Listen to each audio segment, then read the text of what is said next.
Hi everyone, today we are going to start our inorganic chemistry and we started with the coordination chemistry because it is a major part and in CSIR NET GATE it has a very high weightage.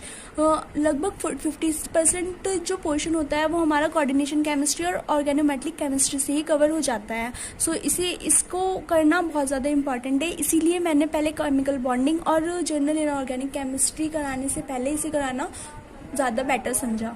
सो हम start करते हैं इसे. अगर हमारा coordination chemistry की बात हो रही है तो सबसे पहले हमारे पास एक टर्म आती है metal. We all know that metal की एक प्रॉपर्टी होती है इलेक्ट्रॉन डोनेट करने की, मतलब ये इलेक्ट्रॉन डोनर होते हैं. अगर हम कोई एग्जाम्पल लें जैसे लिथियम, तो ये इजीली अपना एक इलेक्ट्रॉन डोनेट करके लिथियम पॉजिटिव में कन्वर्ट हो जाता है. इसी तरीके से अगर हम सोडियम का एग्जाम्पल लें तो सोडियम भी अपना एक इलेक्ट्रॉन लूज करके कैटायनिक फॉर्म में कन्वर्ट हो जाता है. अगर हम सेकेंड पीरियड में देखें तो हमारे पास मैग्नीशियम 2 इलेक्ट्रॉन्स लूज करके मैग्नीशियम 2+ में कन्वर्ट हो जाता है. ये अगर हम ट्रांजिशन मेटल की बात करें तो हमारे पास ट्रांजिशन मेटल में होते हैं Cu2+, Mn2+, CO3+, EDC. ये चूंकि अपने सारे के सारे इलेक्ट्रॉन्स पहले ही डोनेट कर चुके हैं तो ये क्या होते हैं, इलेक्ट्रॉन डेफिशिएंट्स होते हैं. Electron due to the nature of electron deficients it is also called electrophiles, क्योंकि इनके पास इलेक्ट्रॉन्स की कमी है. और इलेक्ट्रोफाइल्स वो होते हैं जो इलेक्ट्रॉन्स लविंग होता है इन नेचर में. सो ये इलेक्ट्रोफाइल्स भी कहलाते हैं. एंड लुईस एसिड भी बोला जाता है इन्हें. लुईस एसिड इसलिए बोला जाता है क्योंकि जो इलेक्ट्रॉन्स एक्सेप्ट करते हैं उन्हें लुईस एसिड कहा जाता है और जो इलेक्ट्रॉन डोनेट करते हैं या लोन पेयर डोनेट करते हैं उन्हें लुईस बेस कहा जाता है. अब हम सेकंड बात करेंगे लिगेंड्स की. अब अगर हमारा कोई मेटल कैटायन बन रहा है और उसे इलेक्ट्रॉन्स चाहिए तो कोई ना कोई देने वाला भी होना चाहिए. तो हमारे जो लिगेंड्स होते हैं वो होते हैं इलेक्ट्रॉन रिच,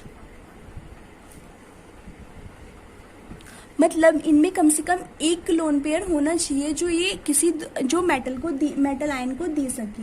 अगर हम एग्जाम्पल लें एक Cl एंड एक Cl निगेटिव, तो इन दोनों में से हमारा लिगेंड जो है वो Cl निगेटिव होगा, Cl नहीं होगा, क्योंकि किसी भी एटम्स को या किसी भी मेटल को अपनी इलेक्ट्रॉन डोनेट करने के लिए हमारे पास भी तो कुछ इलेक्ट्रॉन्स पहले से ही अपना ऑक्टेट कंप्लीट होना चाहिए.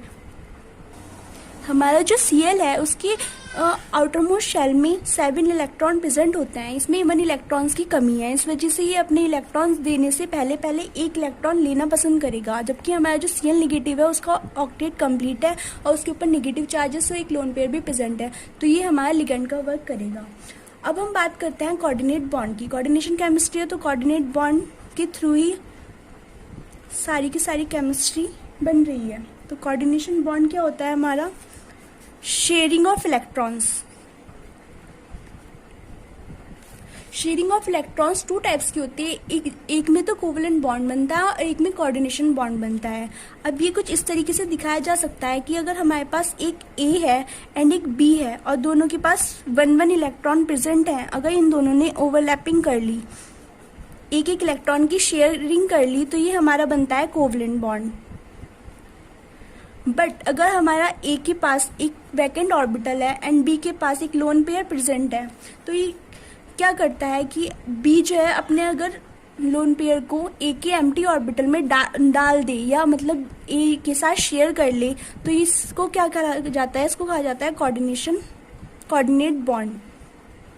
लेकिन इस वाले और ये कुछ बनने के बाद इस तरीके से दिखता है. तो इन दोनों को देख के पता नहीं लगाया जा सकता बनने के बाद कि कौन सा कोवलेंट बॉन्ड है, कौन सा कोऑर्डिनेट बॉन्ड है. बट लेकिन अगर कोई मेटल है, एग्जाम्पल CO3+ है और Cl निगेटिव है और ये ऐसे कुछ बन रहा है, तो ये हमेशा कोऑर्डिनेट बॉन्ड ही होगा. ये जो इस कोऑर्डिनेट बॉन्ड में जो हमारा B है उसके इलेक्ट्रॉन्स उसके पास ही रहेंगे, बस वो A के साथ शेयर कर रहा होता है. मतलब ये एक तरीके से कहा जा सकता है कि ये पार्शियल शेयरिंग है. नेक्स्ट जो हमारी टर्म आती है वो आती है कोऑर्डिनेशन कंपाउंड.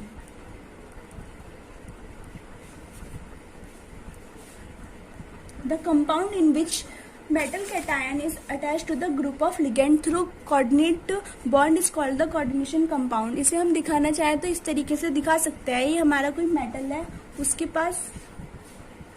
पास पॉजिटिव चार्ज है एंड एक हमारे पास लिगेंड है जिसके पास लोन पेयर है. ये लोन पेयर अगर मेटल को डोनेट कर दिए तो ये हमारा क्या बन जाएगा, एक कोऑर्डिनेशन कंपाउंड बन जाएगा. अगर हम इसका एक एग्जाम्पल लें तो एग्जाम्पल के लिए हम ले सकते हैं CONH3 Cl3. इसे हम अगर दिखाएं तो ये हम ऐसे दिखा सकते हैं कि ये NH3 है, ये NH3 Cl नेगेटिव, एन के पास अपने लोन पेयर है, वो डोनेट कर देगा. Cl के पास नेगेटिव चार्ज है, ये डोनेट कर देगा. तो ये कुछ हमारा इस तरीके से बनेगा. अगर हमें इससे पूछा जाए, जो कि मोस्टली पूछा जाता है कि इस कंपाउंड में मेटल की ऑक्सीडेशन स्टेट क्या है, तो हम किस तरीके से निकालेंगे. इसके लिए जिस भी मेटल की ऑक्सीडेशन स्टेट निकालनी होती है उसे हम X मान लेते हैं. इसमें हमने कोबाल्ट को X मान लिया तो X प्लस. अब जो हमारा अमोनिया है वो क्या है, एक न्यूट्रल लिगेंड है. न्यूट्रल लिगेंड कैसे है, क्योंकि हमारा जो अमोनिया होता है उस पर कोई चार्ज नहीं प्रेजेंट है, तो ये क्या कहलाता है, न्यूट्रल लिगेंड कहलाता है. इसी तरीके से H2O ये भी न्यूट्रल लिगेंड है. तो इसके लिए न्यूट्रल लिगेंड के लिए हम कितना लेंगे, 0, 3. अब हमारा जो Cl है, हमें पता है कि Cl डोनेट नहीं करता, तो Cl एनायन डोनेट करता है, तो इसका चार्ज कितना है, -1 × 3. अब ओवरऑल चार्ज, क्योंकि हमें इस पे कुछ भी चार्ज नहीं दिखाई दे रहा है, तो ये हम क्या लेंगे, 0. तो हमारे मेटल की ऑक्सीडेशन स्टेट कितनी आएगी, 0, -3 = 0 एंड X = +3. तो यहाँ पे हमारा जो कोबाल्ट है वो +3 ऑक्सीडेशन स्टेट में प्रेजेंट है. अगर हम नेक्स्ट एग्जाम्पल लें तो सेकेंड एग्जाम्पल है हमारे पास NH3 का ट्वाइस NCl. अगर हम इसे दिखाएं तो हम इसे ऐसे दिखा सकते हैं, ये हमारा NH3 है, इसने अपने इलेक्ट्रॉन डोनेट कर दिए. ये कुछ इस तरीके से बनेगा. अब हमें पता है कि Cl निगेटिव की फॉर्म में है, तो Cl अगर निगेटिव की फॉर्म में तभी आया होगा जब यहाँ पे पॉजिटिव होगा, क्योंकि ओवरऑल चार्ज यहाँ पे कुछ नहीं दिखाया गया है, न्यूट्रल सा लग रहा है. तो अगर Cl निगेटिव की फॉर्म में प्रेजेंट है तो यहाँ पर भी पॉजिटिव प्रेजेंट होगा.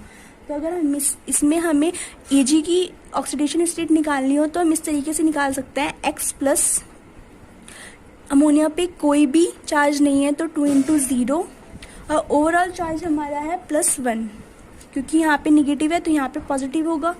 तो क्या होगा, तो ये होगा हमारा यहाँ पे +1 में Ag हमारी प्रेजेंट है. अब हमारे कोऑर्डिनेशन कंपाउंड की एक सबसे इम्पॉर्टेंट प्रॉपर्टी ये होती है कि वो किसी भी एक्वस सॉल्यूशन में अपनी आइडेंटिटी लूज नहीं करते. अगर हमने कोई कोऑर्डिनेशन कंपाउंड लिया और उसे अपना एक्वस सॉल्यूशन में डाल दिया तो क्या करेंगे, वो अपनी आइडेंटिटी लूज नहीं करेंगे. एग्जाम्पल अगर लें हम तो एक्वस सॉल्यूशन ऑफ CONH3 का 6Cl3. तो ये हमारा बनेगा CONH3 का 6 + 3Cl-. ये जो कहलाता है, ये हमारा कहलाता है आयनिक स्फीयर.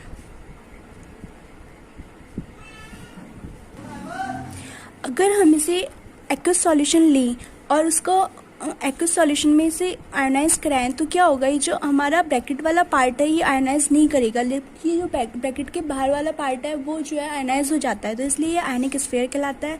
और ये जो होता है हमारा, ये कहलाता है कोऑर्डिनेट स्फीयर, बिकॉज जो हमारा कोबाल्ट है वो अमोनिया से कोऑर्डिनेट बॉन्ड के थ्रू जुड़ा हुआ है. अगर हम इसे खोल के दिखाएं तो हम इसे ऐसे दिखा सकते हैं, CONH3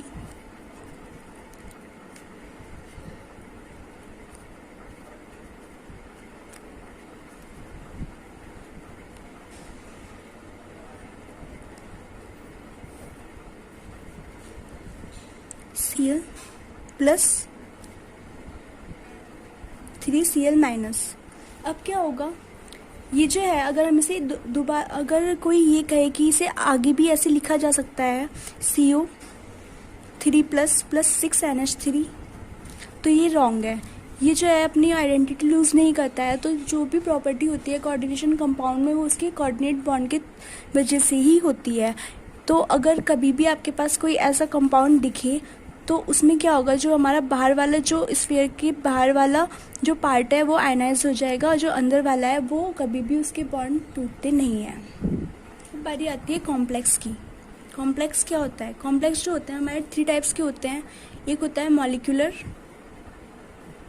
और न्यूट्रल। इसका एग्जाम्पल हम ले सकते हैं CONH3 का थ्राइस Cl3, मतलब पूरे स्फीयर के बाहर कोई चार्ज नहीं है। द नंबर सेकंड होता है हमारा एनायनिक कॉम्प्लेक्स। एनायनिक कॉम्प्लेक्स वो होते हैं, इसका एग्जाम्पल ये हो सकता है हमारा COCl4। अगर हम इसे खोल के दिखाएं तो ये होगा Na पॉजिटिव NCOCl4 2 माइनस। अगर हम थर्ड ले तो कैटायनिक कॉम्प्लेक्स, इसका एग्जाम्पल ले सकते हैं हम NH3 6Cl। इसे अगर हम दिखाएंगे तो ये होगा हमारा CONH3 का 6 एंड 3 प्लस Cl माइनस। क्योंकि इस पे पॉजिटिव, इसकी स्फीयर पे ब्रैकेट पे पॉजिटिव चार्ज है तो ये कैटायनिक कहलाएगा, इसकी ब्रैकेट पे नेगेटिव चार्ज है तो ये एनायनिक कहलाएगा, और इस पे ब्रैकेट पे कोई भी चार्ज नहीं है तो ये हमारा न्यूट्रल मॉलिक्यूलर कॉम्प्लेक्स कहलाएगा। अब हमारी एक टर्म आती है complex ion. Complex ion, the ion in which the metal cation is attached to a group of ligand through coordinate bond is called the complex ion। मतलब हमारा कोई भी आयन या मेटल कैटायन जो कि एक ग्रुप ऑफ लिगेंड से attached हो थ्रू द कोऑर्डिनेट बॉन्ड क्या कहलाता है? कॉम्प्लेक्स आयन कहलाता है। अब एक हमारा नई टर्म्स आती है coordination number. It is very important. अगर आप किसी जगह इंटरव्यू देने जाते हैं तो ये आपसे ज़रूर पूछा जा सकता है, क्योंकि कोऑर्डिनेशन जो है वो इनऑर्गेनिक केमिस्ट्री का एक बहुत मेजर टॉपिक है, सो उससे क्वेश्चन पूछने की बहुत ज़्यादा प्रोबेबिलिटी रहती है। अगर आप ये कहो कोऑर्डिनेशन नंबर को कि number of ligands attach to the metal atom और ion is called the coordination number, तो ये बिल्कुल गलत है। इसकी एक्चुअल डेफिनेशन है number of donor atoms of ligand के डोनर एटम जो कि अटैच्ड होते हैं, attach to metal is called coordination number. Example के लिए हम ले सकते हैं CONH3 का 6 Cl3 माइनस। अगर हम इसे देखें तो ये होगा कुछ इस तरीके से NH3 NH3 NH3 NH3 NH3 NH3। यहाँ पे जो मेटल को इलेक्ट्रॉन डोनेट कर रहे हैं वो 6 एटम है, 1 2 3 4 1 2 3 4 5 6। तो यहाँ पे जो कोऑर्डिनेशन नंबर होगा वो 6 होगा। यहाँ पे ये बात सही है कि जितने भी एटम्स अटैच्ड हैं या लिगेंड जो हैं वो अटैच्ड हैं वो 6 हैं। लेकिन अगर मैं एक एग्जाम्पल लूँ CO या फिर M जनरली ले लेते हैं EN का थ्राइस, और यहाँ पे आपसे पूछा जाए कि इसका कोऑर्डिनेशन नंबर क्या है तो आप कहोगे कि 3, बट ये गलत है, क्योंकि जो हमारा EN होता है, हमारा EN होता है एथाइलिन डाई एमीन, और इसका स्ट्रक्चर कुछ इस तरीके से होता है CH2 NH2 एंड NH2। तो यहाँ पे 2 डोनर एटम्स प्रेजेंट है, ये वाला नाइट्रोजन भी देता है, ये वाला नाइट्रोजन भी देता है। तो ये इसका जो स्ट्रक्चर बनेगा, अगर हम एक जनरल ले लें COEN का थ्राइस 3 प्लस, ये अगर हमने कॉम्प्लेक्स लिया है तो इसका स्ट्रक्चर कुछ इस तरीके से होगा NH2 CH2 and NH2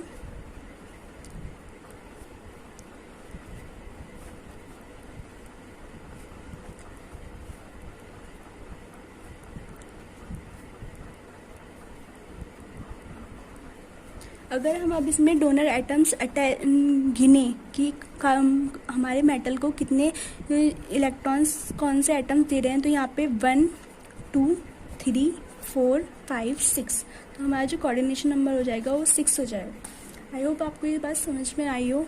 and अगर हम थर्ड एग्जाम्पल है सैरिक अमोनियम नाइट्रेट, CONO3 का 6 NH4 इसका ट्वाइस होता है हमारा सेरिक अमोनियम नाइट्रेट। और इसमें आपसे पूछे कि इसका कोऑर्डिनेशन नंबर कितना है, तो आप कहोगे 6, बट ये 6 नहीं है, क्योंकि NO3 जो होता है हमारा वो एक बाइडेंटेड लिगेंड होता है, जो कि मैं आपको कल की वीडियो में समझाऊंगी। तो इसका जो कोऑर्डिनेशन नंबर होगा वो होगा 12। आई होप ये बात आपको समझ में आ गई हो। अगर हम इन सब चीज़ों को सम अप करें तो हम ऐसे लिख सकते हैं, एक Cl3 ये हमारा मेटल आयन है, ये जो है हमारा लिगेंड्स है, ये हमारा ये वाली चीज़ हमारी जो है वो आयनाइजेशन स्फीयर है, ये जो पूरा पार्ट है हमारा इस वाले ब्रैकेट के अंदर ये हमारा कोऑर्डिनेशन स्फीयर है, और ये जो है हमारा ये हमारा कॉम्प्लेक्स आयन है। आई होप आपको ये सब चीज़ समझ में आई हो। Thank you for watching. Hi everyone.